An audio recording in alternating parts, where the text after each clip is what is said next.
Today's tutorial is for these fidget mushroom pops. It's a great little toy when you need to have something in your hands to fidget with. There are a few different options you can sew on for the heads. There are these random little spots. You can also put on some hearts or a daisy kind of pattern, maybe even crosses. You can see the colors that I used here, but you can use whatever yarn color that you have on hand. I didn't do it in this round of plushies, but I actually think a speckled flecked yarn like this or this would actually be really cute. I'll also be showing you how to turn this into a keychain, but if that's not something that you want to do today, you can just skip over that part. I'm using the Premier Parfait chunky yarn with the color keyline for the top and white for the base, but you can use any color and yarn honestly for this pattern. I'm also using a 4.5mm hook, but use the hook that's associated best with your yarn. Next, I have 8mm eyes with their backings, and then just miscellaneous material you're going to need are scissors and a darning needle. We're going to start off by making a magic ring. When you are making this ring, make sure to leave a tail of around 6 inches, especially if you're making a keychain, so we can use this later to sew that in. But lay the yarn with the tail hanging down and then wrap the yarn so you are going around 2 fingers with a cross on the bottom. Flip your hand around and using the hook, go under the first section of yarn and grab the second. Twist your hook around, and this is where you start off with your loop. Once you have your ring set, you're going to take a hold of the tail, and then you are going to go through the circle, yarn over, pull through, yarn over, and pull through one. This is our very first stitch, and you can use a stitch marker to mark this if you'd like in the beginning. We're going to repeat this 5 more times, so we have 6 in total, by yarning over and pulling through each time.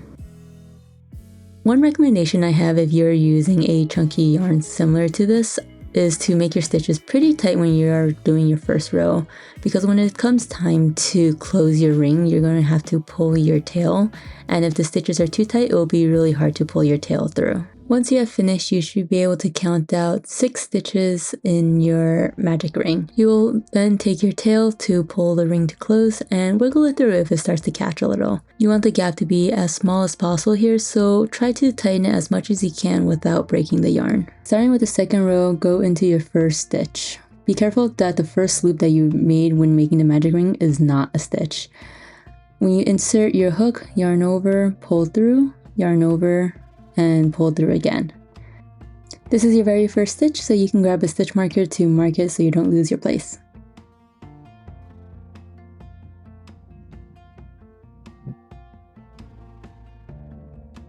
Once we have marked that off, we're going to actually put another stitch into the very same stitch we just did in the first row. So when you go through, yarn over, and pull through, you now have 2 stitches in the very first stitch. This is called an increase, and we're going to do the same for the next 5 stitches. We're going to put 2 stitches in each stitch below. So when you insert, yarn over, pull through, yarn over, and pull through again, we're just going to do an increase by going into the same stitch and doing that down the row.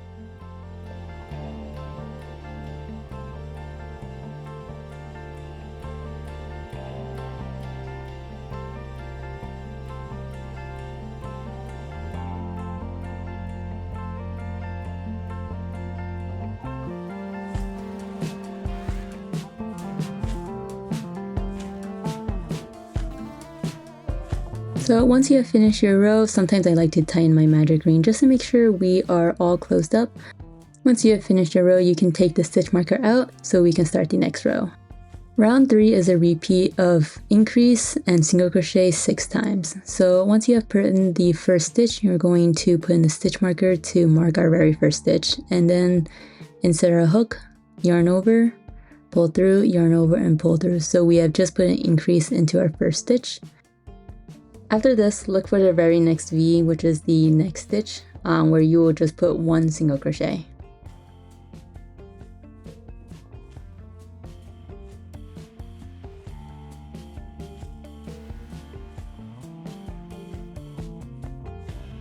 Repeat the increase and then single crochet 5 more times, so in total you should have 18 stitches in your row.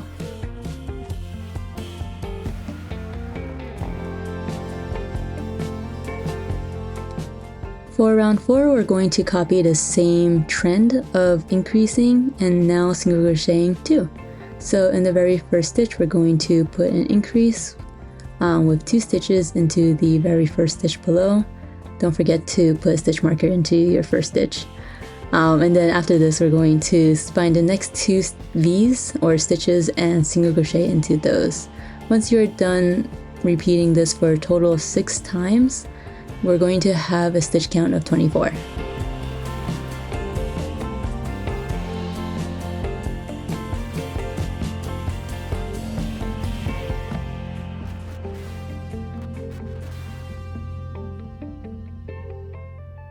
Moving on to row 5, we're now going to do a repeat of 6 of the same trend. We're going to increase and then single crochet 3.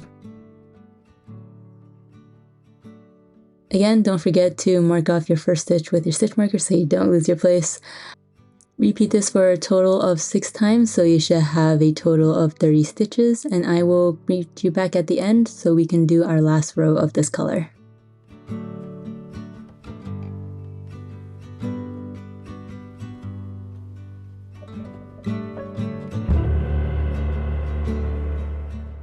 For this last row in the green color or whatever color your cap is, we're going to do a increase and single crochet 4 for a total of 6 repeats. But hold up before you finish your last stitch because I want to show you how I do my color transitions between whatever color yarn you're using for the cap and then the white for the body so we get the most seamless transition between the two.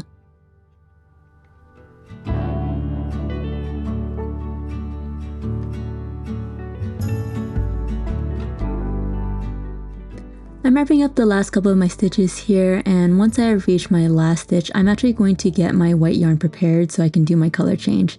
This is very similar to your normal stitch, but in order to do the color switch, we're going to insert our hook into the space, yarn over, and pull through. Once you have pulled through, we're actually going to let go of this main color so we can grab and yarn over with our white. Be sure to leave a fairly long tail when you are yarning over with this, just so we can use it to sew on the spots onto the cap. When you're yarning over with the white yarn, your tail should be facing away from you, or basically inside the cap. Your working yarn, or the side that's actually attached to your ball, should be the one that's actually closer to you. You are going to yarn over, and like you would with a normal stitch, just pull through, and now you've looped on your white yarn onto your project. Make sure to give a gentle tug to both the tails of your new yarn and your old yarn, just so you leave as little as a gap between the color transition as possible.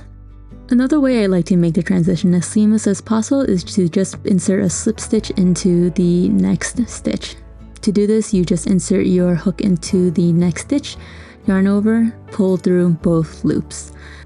This slip stitch doesn't count as a stitch, it's really just a way of making sure that you're tightening the transition between the two as much as possible. I like to give all my tails one last tug to really tighten up the transition, and from here we just chain 1, and this will be the first stitch of our next round, or round 7. We're going to do a repeat of single crochet 4 and decrease for a total of 6 times. Remember that your chain in the beginning of this round counts as a stitch. In this case, you're going to single crochet 3 and then decrease.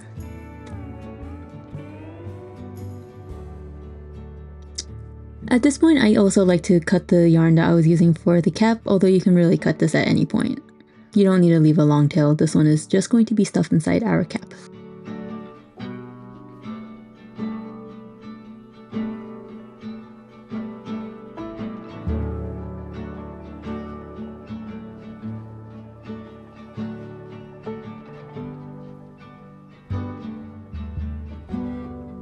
Once you finish the chain 1 and then single crochet 3, we can start our decrease. You're going to insert your hook into the next stitch, yarn over and pull through. Insert your hook into the next stitch after that, yarn over and pull through. At this point, you should be able to count 3 stitches on your hook. After this, you yarn over and pull through all 3. You have completed your very first standard decrease. From here, we're just going to copy the same pattern throughout the row. We're going to single crochet 4, and then decrease using the next 2 stitches. I'll meet you guys once we finish the round, and we're actually going to take a break from crocheting so we can sew on our mushroom spots and add a keychain if you fancy that.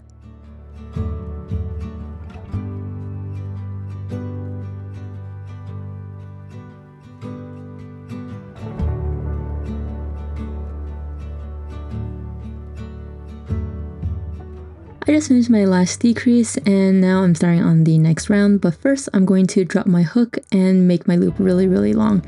To be safe, you can add a stitch mark in here to secure it, but if you're kind of lazy like me, you can also just make a really long loop. Thread the tail that we made at the very beginning of the round through a darning needle.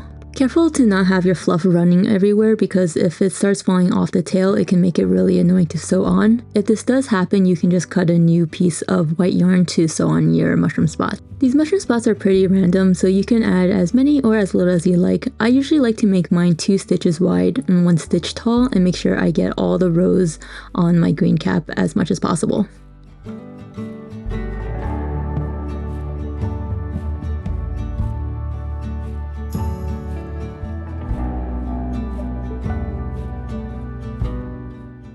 Once you're done sewing on your spot, you can just drop the yarn. I'll show you how to secure it in a little bit so there's no risk of it falling loose, but I actually want to show you how to add a keychain now.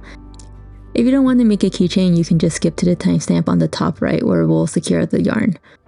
Otherwise, using the tail of the magic ring we made at the very beginning of the project, thread this through a darning needle. We're going to use this to go through one of the chain links in our keychain. Insert your needle between rounds 1 and 2 of your cap so you end up on the outside.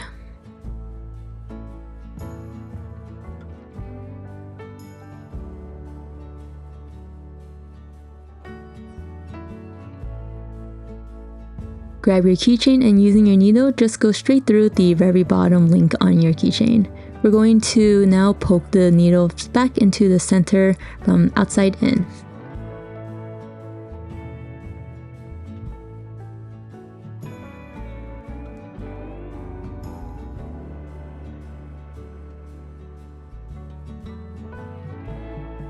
We're going to repeat this 2 or 3 more times just so we can really secure our keychain. I only did 2 times, but you're going to see why in a second.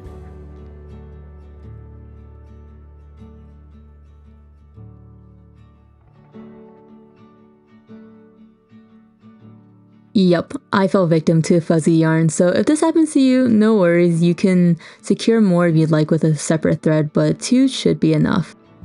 Invert your cap, and using the tail from both your magic ring and the white that you use to sew on the spots, you can tie these together in a double knot, and that will secure your pieces from loosening up.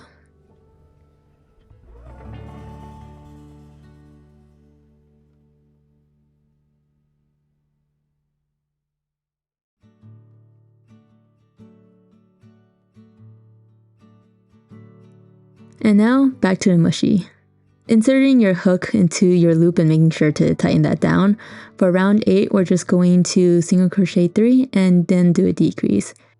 Remembering that we started with a chain from our previous round, make sure to go into that space, not the slip stitch, when you're starting this round. Repeat the single crochet 3 and decrease for a total of 6 times. At the end of the round, you should have 24 stitches.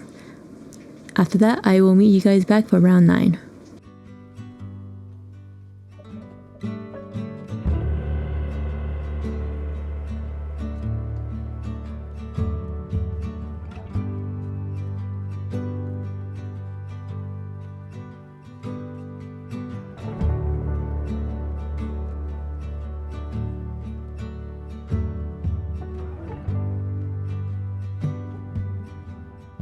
Just finishing up the last decrease here.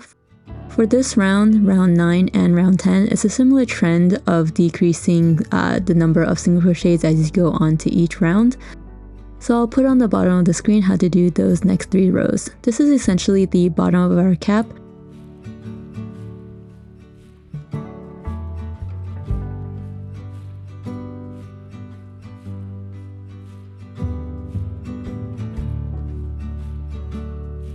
At this point, you should have 12 stitches.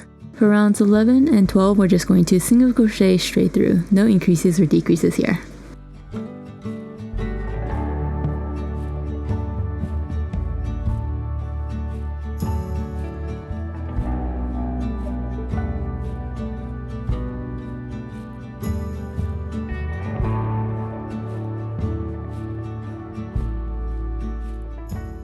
For round 13, you should be starting off with 12 stitches. From here, we're actually going to put an increase into every single stitch, and at the end, you'll end up with 24 stitches in total.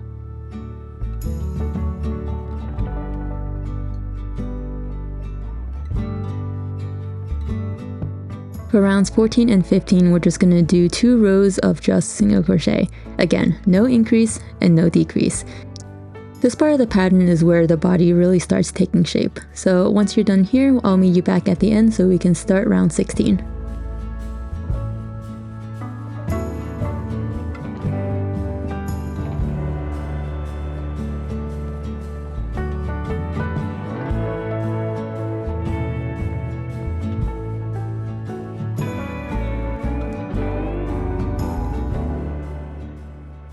Round 16 is a repeat of decreases 12 times, so in the end you should have 12 stitches. Because you're just doing decreases here, it can be a little difficult to see the stitches, so if it makes it easier, you can also put a stitch marker in every single stitch and move them along as you do your decreases. At the end of this row, you should have a total of 12 stitches.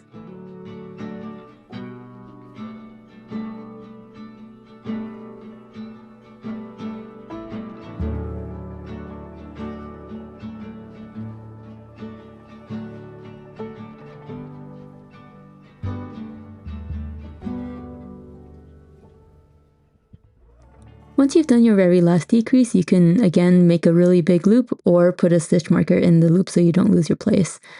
From here, we'll put in our eyes. I use 8mm eyes here, but you can also use something bigger or smaller depending on your preference.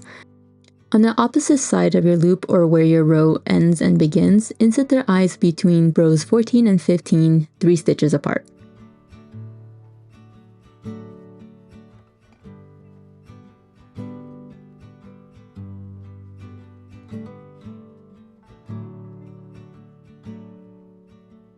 The eyes are also pretty customizable here. If you want them to be farther apart or even closer, you can put in the eyes and just play around until you're happy with them before you put on the backing.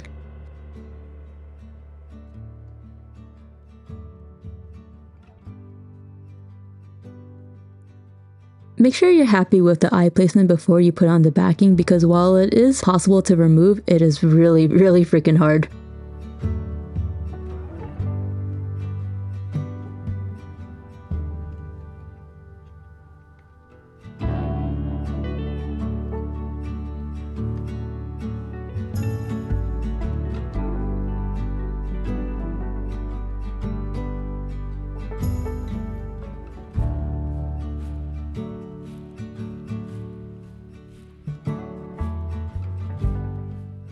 Once you're happy with your eye placements and put on the backing, we're going to move on to the last round, round 17.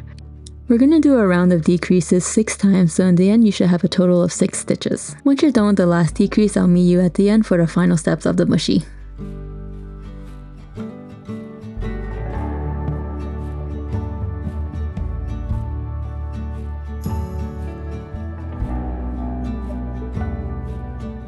Once you finish your very last decrease, make a really large loop and pull a tail of around 6 to 10 inches. This will give us plenty of room to actually bind off this little gap that we have.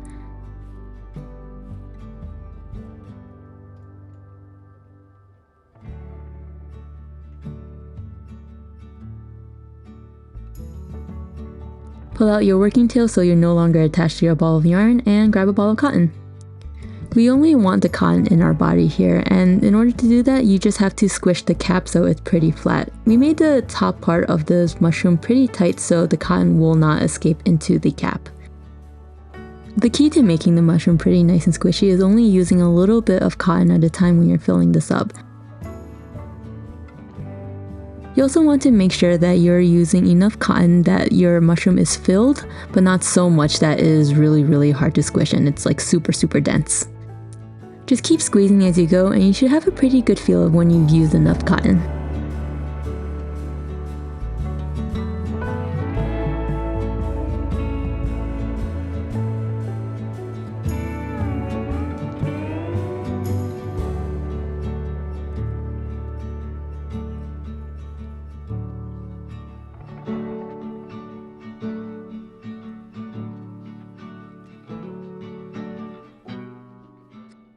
At this point, I'm pretty happy with how much cotton I have in there, with how squishy this thing is, so we can move on to closing the little gap.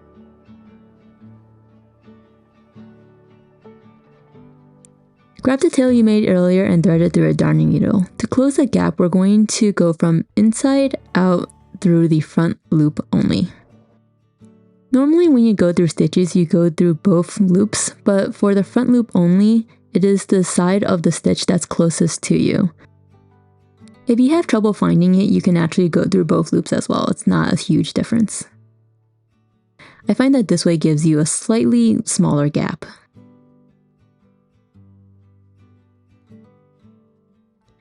If you find that the fluff on your yarn is starting to fall apart, you can also just abandon the tail entirely, grab some scrap yarn, maybe a cotton or acrylic that you have nearby, and use that to close up the loops here.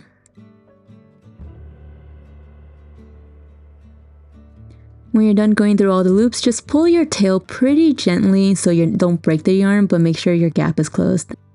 Last step here is to weave in your ends. I like to use this as an opportunity to close any gaps that I find that are slightly too big, but you can just go through the stitches randomly, making sure you're going back and forth so it doesn't loosen up.